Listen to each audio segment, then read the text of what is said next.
As you climb the rating ladder, it's simply time to stop playing the Scars Mate because your opponent simply knows how to crush you with it. So here's a rock-solid opening repertoire to the Vienna Gambit in just under 3 minutes. The Vienna Gambit first starts out with e4, e5, and knight c3. If your opponent goes knight f6, then you play the Vienna Gambit, which is f4, gambiting a pawn. If they take, this is actually very bad, according to the engine too. e5 pushes the black knight back to its home square, and you're going to develop. And then d4, important move. If they challenge the center with d6, just take on f4 with the bishop. And it's very important here to play queen e2, pinning the pawn. It can't take the bishop.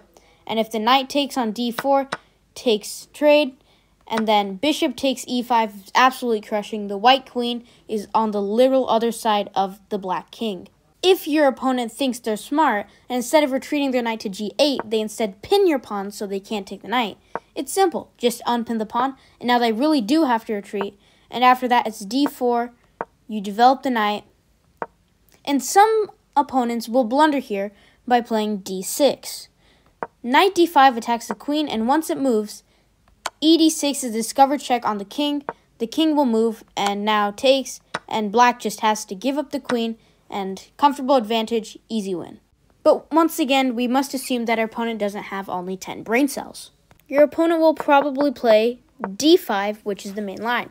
You'll take on e5, and after the knight takes on e4, all the main line, you'll play queen f3, takes, and make sure to take with the b pawn so you can push for the center, put your bishop to d3, knight here, get ready to castle, and you have a very comfortable position, nearly +2 on the eval bar, very comfortable win. If your opponent does not wish to take your knight on c3, and he plays knight c6, you're going to play bishop b5, pinning the knight. And now if they take, you take with the d-pawn. Because, well, don't ask me why. If they kick out your bishop, just take it. Now they got double pawns. And knight e2, you castled. Your pieces enjoy much more freedom than black's. This is just a very comfortable position. Obviously, there's much more theory on the Vienna Gambit or the Vienna opening itself, so please do subscribe if you want a part 2. I hope you enjoyed this video, and if you want to see more videos like this, then do please subscribe.